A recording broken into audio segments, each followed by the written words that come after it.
everyone, and welcome to yet another episode of Coffee and Careers, your favorite brew of unfiltered career stories, deep insights, and meaningful conversations with leaders who've made an impact. I'm your host, Shivani, and today's episode holds a very special place in my heart because this time I'm not just introducing a guest, I'm introducing someone who has been a constant presence throughout my professional journey of 2 decades. My very first mentor, the one who saw potential in me even before I had figured out what HR stands for. It's not often that you get to introduce someone who has shaped the foundation of your career. It's my absolute honor and pleasure to welcome Mr. Sushil Baveja, CHRO of Jindal Stainless, to our Coffee and Careers podcast today. Welcome, Mr. Baveja. It's an honor to have you. Thank you so much, Shivani, And and if I thanks for the kind words that you showered on me. So, it's no, from no, the heart, absolutely, sir. it's a pleasure. It's a pleasure being on your platform. Thank you, sir. And I remember this was way back in 2004 when you had visited our campus, and you were the first person that I had given an HR interview to. And the journey began with DCM Sriram. So, very absolute, awesome journey it has been throughout. And I think a lot of us and a lot of audience here would agree that your first job always shapes up your career in a big way, and my first job definitely has shaped my career to what it is today. So thank you for that, and thank you for always being my mentor. Throughout the career switches, the field switch that I did from corporate to entrepreneurship. I know we had a conversation at that time as well. So it's always great to have a mentor like you. Um, Let me also tell our audience about Mr. Baveja's career journey, which is nothing short of spectacular. In a career spanning almost 4 decades, he has led people strategy and transformation across iconic organizations like DCM Shriram, Alcatel, Gillette, Dalmia, Cadbury's, and Samtel. But what makes his journey stand out is not just those, prestigious logos that he's been associated with, but the way he has constantly driven the people first agenda while aligning HR beautifully with business outcomes across diversified conglomerates. So, without taking any more time, sir, I'd like to, start our conversation by giving you a short, a scenario for you to imagine. So, imagine that, if your career journey was a headline on LinkedIn, but something that's not written by you, but your colleagues. So, what would it say? Well, it would say that here's a human resource fellow. So I mean. That's the way I've always seen HR. I've seen HR as a very noble profession, Yeah. as a profession which is actually there, not just as fulfillment of an organization chart or a structure, but as a great enabler of all, work processes, the larger cultural ecosystem, Yeah. shaping individuals, shaping businesses. And being a noble profession, I've always believed that one has to be very authentic, and one has to be a lot more accepting of your people around you, Yeah. and go out of the way to kind of help them out. So Yeah. that is the way I've always believed HR to be. Absolutely. You made a very profound statement, which is that it is an enabler of work processes. It is also you view human resources as something that shapes up businesses. But at the same time, you also said that you also brought out the humane angle in it.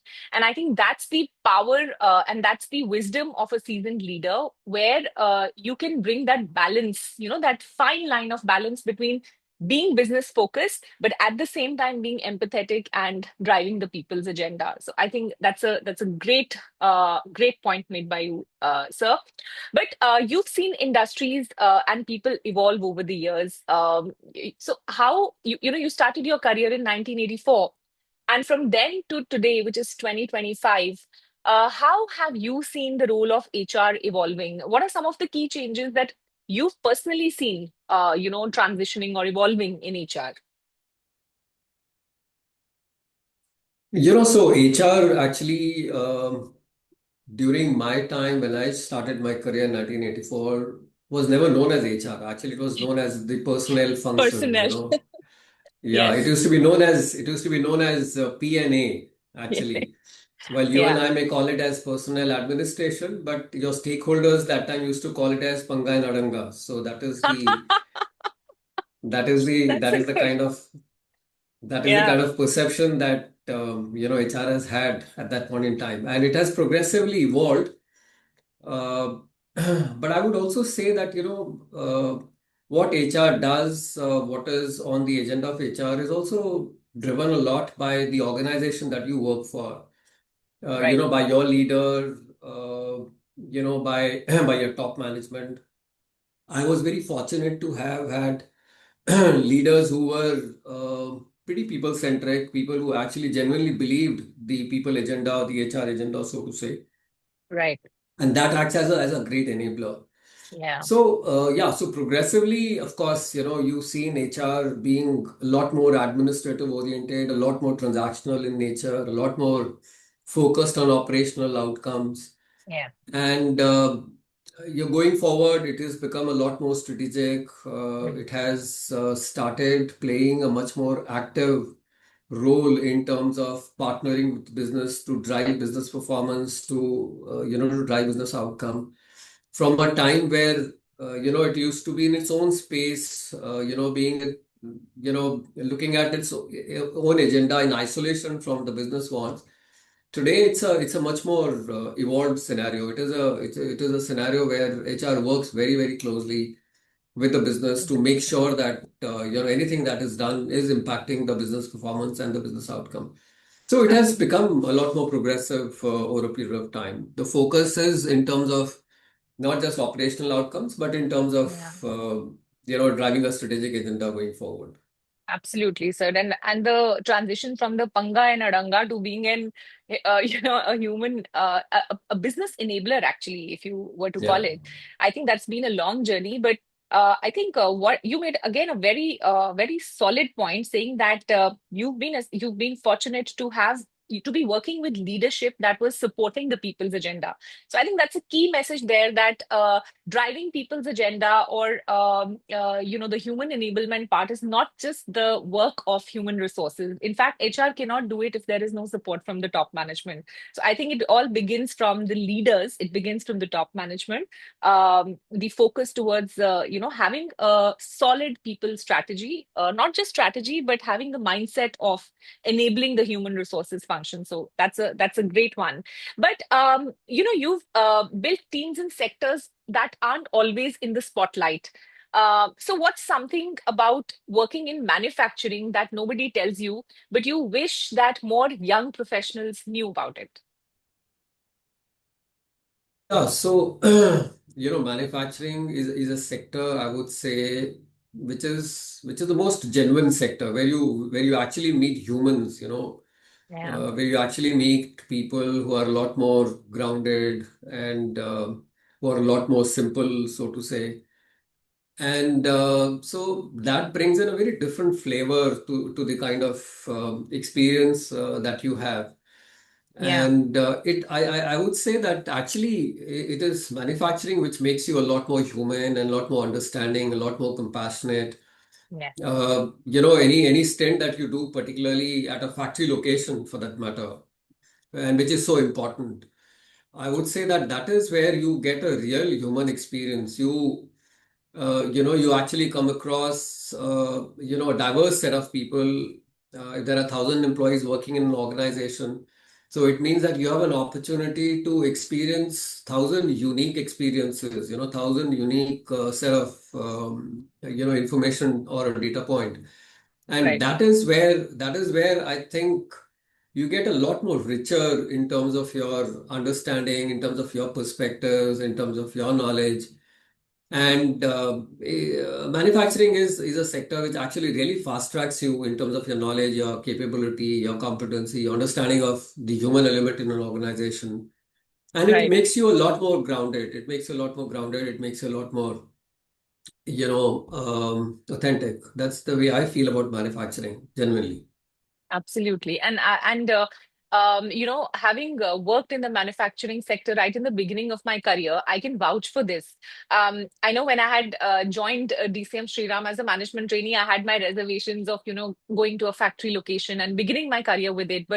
And we've had this conversation earlier, but I can't thank you enough because I think that was the only stint that I had in IR, but that was also the only stint that I had where there was a genuine opportunity to connect, with the ground level, to know the challenges that an organization really faces, on the people front. And I think it was a very, very enriching experience, which actually shaped up my approach towards HR. Because, like you said, the humane part, the word employee welfare, I think was coined in manufacturing only. And today, we've termed it as engagement and taken it forward into different organizations. But it was that employee welfare only, that started off the trend of employee engagement. And I think the amount of work that manufacturing industries do in terms of engagement is it continues to be phenomenal, compared to any other sector. So I totally agree with you on the humane part. The humane part of HR it continues to be very, very profound in the manufacturing sector. Um, Mr. Babeja, you've been in HR for so long. You would have seen thousands of CVs. You've hired so many people. Now, you've probably seen some, brilliant resumes, but you've still chosen not to hire. So, beyond the qualifications, what's that one thing that a resume can't hide, no matter how polished it looks? That's a tricky one. Actually, the CVs these days are becoming a lot more shorter and a lot more Yeah, crisper, and it becomes very difficult to differentiate. But uh, for somebody like me, I mean, I definitely go beyond the qualification piece. What I yeah, really look at is in terms of the quality of experience that the person has had, beyond the yeah, knowledge and beyond the skills, so to say. And be it a youngster or be it a lateral, like for instance, if I were to look at a campus C, I mean a candidate applying from a campus fresh, a management trainee, and we do mm, do a lot of screening and shortlisting of those profiles. I look for what kind of life projects has this individual done beyond mm, the normal, internship that is kind of mandatory. How much initiative has the individual taken to acquire, new knowledge or new skills or new information, which actually gets kind of, expressed in the kind of life projects that the individual undertakes. And similarly, in the right, case of a lateral, you look at the quality of experience that the person has been through. That is one. Second is what new skills has the individual tried to acquire over a period of time? Is the person serious about his or her own personal and professional development beyond the normal, academic, credentials or qualification that you have? I think that matters. That actually tells you how much is the absolutely. individual focused on one's own personal growth and development. And Yeah, nobody else, but you own up your own careers. I mean, there can be mentors and HR and everybody else, but I always felt that at the end of the day, it depends on the individual to take ownership. Like you, very Shivani, I true. mean, I always say that you may give credit to 10 people, but the fact of the matter is that you took full responsibility of what you wanted to be actually, and Thank you. you took that feedback or the mentoring input a lot more seriously, and you knew that personal growth and personal development plays a big role in shaping one's future and career. Thank you so much, sir. It's really humbling to listen to that, but I think this is a big, big takeaway for our audience today because a lot of our audience is a mix of people who are freshers and people who are in the mid-career stages and are looking for growing in their careers. And I think the two things that stand out, and it's a big takeaway for everyone coming straight from a very senior HR leader. that upskilling and keeping yourself relevant, how much you've invested in yourself and how much ownership you've taken in your career is important. So continuously keeping yourself relevant in today's market is important. And of course, the quality of experience. Yesterday only my team was working on somebody's CV, and we saw that while the person was a very senior person, but the CV looked more like a job description. And that's not what a CV should look like. Like you said, the quality of experience matters. So, how well you can, project the quality of your experience, I think that is what really is something that recruiters and HR looks out for. Very, very powerful takeaways, sir, today. Um, but I'd also like to come to a point about career stagnation, which is for real, and everybody has, experienced that at some point in time. So if someone's feeling stuck, what's the first thing that you'd like to advise them before they even think about switching jobs? Because naturally, when one starts feeling stagnant, the first reaction is, let me look out for a new job. What's your advice to people like that? Well, I would say that it is important to take a pause. It is important to be patient. It is it is an opportunity for one to kind of introspect and reflect on things, that have gone well, things that could have been done better. Right. An honest introspection actually tells you, what is most suited for your kind of background and your kind of experience. And then taking into consideration, what emerges out of your introspection, only then you should actually look out for a job. And, being stuck is not that bad, actually, as a matter of fact. Mm. We sometimes, in the rush of things, do not spend enough time on self introspection. So when you get stuck, actually, I would say that that's a kind of a time for you to take a Opportunity. pause, and that's an Yeah. opportunity to kind of reflect on things. And that may actually come out with some very interesting insights for you, and can actually, kind of let you know what is it that you need to be looking out for. You may actually take a Absolutely. call that, oh, there could be something that I've actually missed out in my current role, in my current job itself. And Absolutely. okay, so let me stay for some more time in this organization and do something different before taking that call or taking that plunge to get into a new job. Look, because all said and done, a new job is always like starting a career afresh. It Yeah. is about building your equity afresh. It is about, uh, you know, establishing your credibility Yes. again from day zero, day one. Uh, but that call is taken only once you've seen that you've exhausted all your options. Right. Very true, very true. And I think one key point here is the pause and reflection part, because career stagnation doesn't always mean, switching jobs. Because I've seen people that, okay, it's not working out here, let me look for a new job. I think that time to pause and reflect, that doesn't happen between jobs, and people end up making the same mistakes again. Maybe go in for again a role which is, which they might not find exciting or doesn't have the opportunity to, grow further.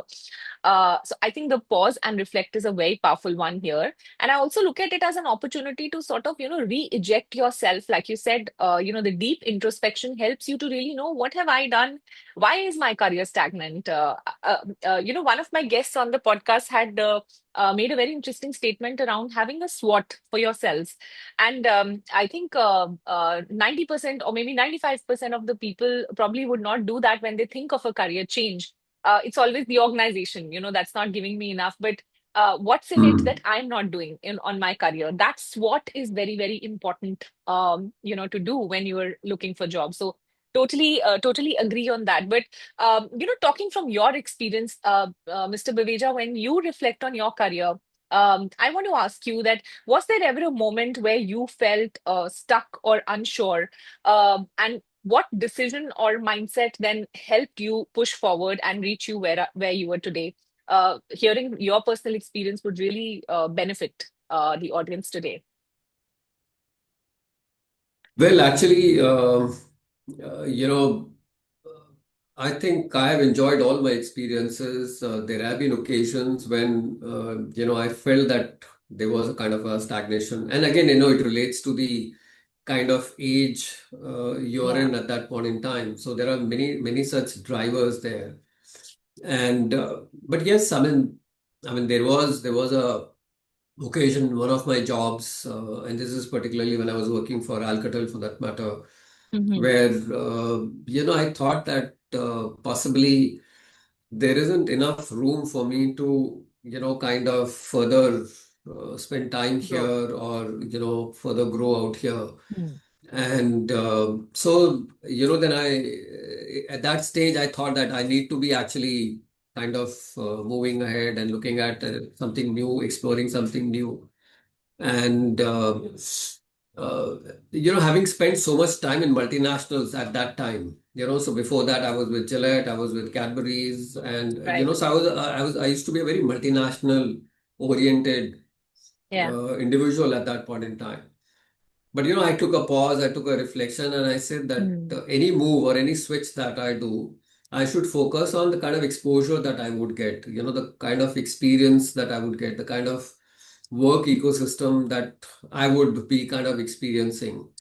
Right. And that is when actually I moved from Alcatel to DCM Shriram way back in 2003. And that's an Mm. organization where I spent my longest The period, longest. Yes. of my career, 18 years at DCM. Yeah. So, so it was a very conscious call at that point in time that I felt, yeah, this is the organization where I think I can spend more time than any other organization. So, Absolutely. And I think, again, a very powerful message here that whether it's an Indian company or an MNC, it doesn't define, your longevity with an organization. Like you said, 18 years absolutely. with an Indian company. It Hmm. is in itself a testimony that it's not the kind of the organization that you go to, but it's actually the leadership, the top management, and more importantly, I would say the focus on HR.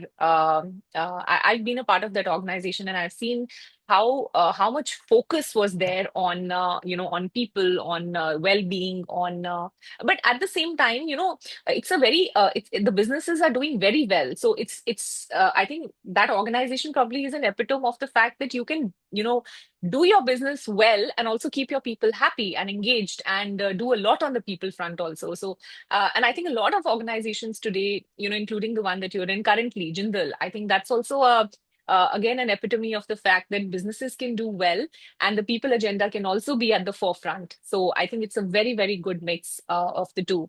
um, Absolutely. yeah, you've mentored so many people over the years. I'm one of them. What's that one piece of advice you find yourself giving to people again and again? Even if you think, haven't I said this 1,000 times already, kind of a thing. Yeah, something which I just spoke about a little while back, Hmm. something that I told you as well, and which I tell everybody else that Hmm. uh, never feel happy or satisfied with whatever that you may have learned so far, Hmm. because you got to be focused on making sure that you stay relevant all the time. So stay contemporary in your ideas, stay contemporary in your knowledge, stay contemporary in your skills and capabilities. Continue to invest, in your own personal development, professional development. The organization, your manager or the HR is just playing the role of an enabler or a facilitator. But actually, it is the individual who has to take primary ownership, for Yeah. one's own development, acquiring new knowledge and skills and competencies. So, I think end of the day, one has to be continuously focused on personal and professional development. And so having spent so many years, I mean 40 plus Hmm. years now, I Hmm. mean, that level of curiosity in me is still there. You have to be Yeah. alive all the time to the fact that there Wow. is so much more catching up to do for you. I mean, That's a big I've one. never rested. I mean, I spend my weekends, even today, doing reading, sourcing articles from Harvard or Wharton or McKinsey or from any other HR journal. There is so much happening. And every time, Shivani, honestly, when I read something, I said, Hmm. oh, acha, ye bhi ho raha hai, so, oh, Hmm. there Yeah, is so much more to catch up and stuff like that. absolutely. And this is something that I've always believed in. That I always get an outside in perspective. Even here to my team and to all my teams in the past, I've always said that please allow ourselves to be challenged by somebody from outside. You're Yes, familiar with our HR offsites that yes, we used to do. yes, yes. And even here, I do the same thing. And every offsite, I make sure that I bring in some outsider, Yeah. who is actually a HR practitioner, not a consultant, but Hmm. who comes and gives you an outside perspective on the world, Hmm. how Hmm. it's shaping up and how it's evolving. It is end of Hmm. the day to give you a kind of a wake up call True. that look, there is so much of catching up to do, and don't feel too contented and happy and satisfied. And there is something, a lot more that's happening in the world outside. So make sure that we stay Awesome. contemporary and stay relevant. So Awesome. that is very important, I would say. Awesome. I think that's something that a lot of youngsters today would need to listen because reading somewhere, I think, has taken a back seat and it's the scrolling that has taken over. And I remember that even back then, this is almost 20 years back, every Monday we used to get the HBRs, the Harvard Business Review articles on HR, on the new things happening. So I think, and you used to send that religiously every Monday. I still remember that. And I think you've continued that, and that's probably one of the things why even after 40 years, like you only said, we started off, when you started off, it was called PNA, and then you've seen HR transitioning, and not everybody can live up to that transition and come to a stature where you're driving the business, along with the top management. So And I think, Shivani, see, so I do that even today, by the way. I'm sure. Even today, every weekend, I send out weekend leadership reflections. Okay.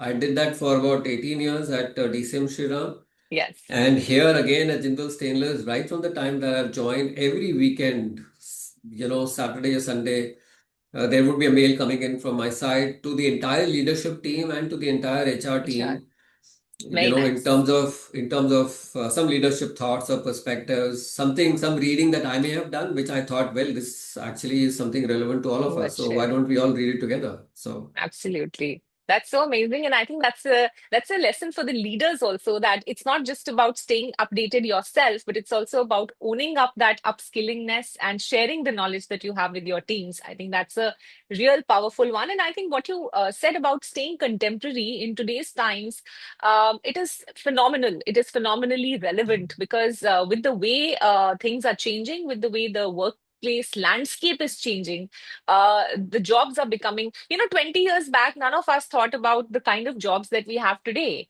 Being a YouTuber, being an influencer, being, having the whole AI game into picture. And a lot of those changes have happened. Unfortunately, people who've not been able to upskill themselves have become redundant and are struggling in their careers. So I totally agree with you on staying contemporary and relevant, at all times. One last question that I have for you is that if there's one thing that you wish that professionals would stop chasing mindlessly in their careers and start valuing instead, what would it be?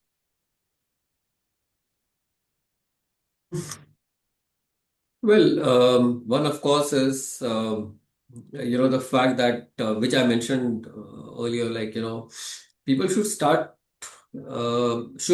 chasing careers in multinationals.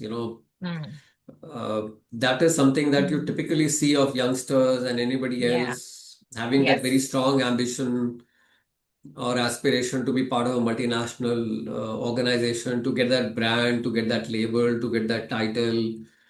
I Yes. think it is important to look at experiences the more than the name or the tag of an organization. Very true. One should see where can I get much more deeper experiences which offer me an opportunity to learn, to contribute, which could actually be opportunities for me to add value to myself and to the larger stakeholders. Yeah. An organization which is a lot more focused in terms of not just growing for itself, but also, kind of acting as an enabler of growth for the entire community out there. And, I must say, Indian business houses today have come forward in a manner that they have kind of outpaced the multinationals Absolutely. when it comes to offering experiences, contemporary experiences. They are as substantive or more than multinationals. And I'm saying this out of my personal experience of having worked in multinationals and Indian family businesses as well. I think Indian family businesses are also, as progressive and as Yes. contemporary, I would say, as any other organization. One important thing I must tell you here, the difference between a Hmm. multinational and Indian family business. Hmm. In a multinational, there is a contractual arrangement between an Yeah. employer and an employee. Okay. Hmm. I walk into the office at 9, I leave my office at 6 o'clock, my contract Yeah. is done and dusted. Yeah. But with an Indian family business house, it is not a contractual arrangement. It is a lot Hmm. more deeper emotional arrangement, Yeah. because Indian family businesses, I believe that they focus a lot more in terms of building that emotional connect with the employees, Absolutely. in terms of taking care of the employees a lot more holistically, making people feel wanted and considered, and we all know that Absolutely. employees join organization out of rational consideration, but their Yeah. decision to stay long term is driven more by the emotional consideration. Yes. How well am I taken care of? How holistic is this organization in terms of providing me with an opportunity to learn, contribute, feel wanted, feel respected? And the kind of family bonding that you experience in an Indian family business, I think you won't experience that in a Absolutely. multinational. So I Absolutely. think people have to be a lot more accepting of the fact that the Indian family businesses today, are no longer Indian family businesses. They are also becoming Indian multinationals. They are also becoming global players. And you take any name, Yes. and everybody is Yes. there on that global scenario. True. Very true. I can't agree with you more because I've also worked in Indian and multinational companies, and I continue to have clients which are Indian companies and multinational companies. I think the one thing that differentiates is that engagement in an Indian company is not just engagement of the employee, it is engagement of the family, going beyond just Absolutely. the employee. And I've experienced it True. personally in the Indian companies that I've worked for. And even as a consultant, let me tell you, when I go to an Indian company vis-a-vis when I go to an MNC, I would say the emotional connect, and this is not to, say anything for my MNCs, but the emotional connect is a little bit more with the Indian companies because of the way, the culture is there, because of the way they're more open, to doing a lot of new things. Because, like you said, the mindset is very progressive. One thing that I have seen is that Indian companies are far more open. As a consultant, I'm saying this that Indian Yeah. companies are far more open to experiment, to explore, and to really do some progressive work. While MNCs, they have set frameworks, and there is some kind of a interlinkage with the global market. So there is a little bit of a resistance in terms of what we can do and what we cannot do. But Indian companies are going all the way to explore very innovative people practices. So I completely agree on that part, and I think it's a myth. That definitely needs to be broken because a lot of youngsters that I meet with also one of their aspirations is to work for an MNC.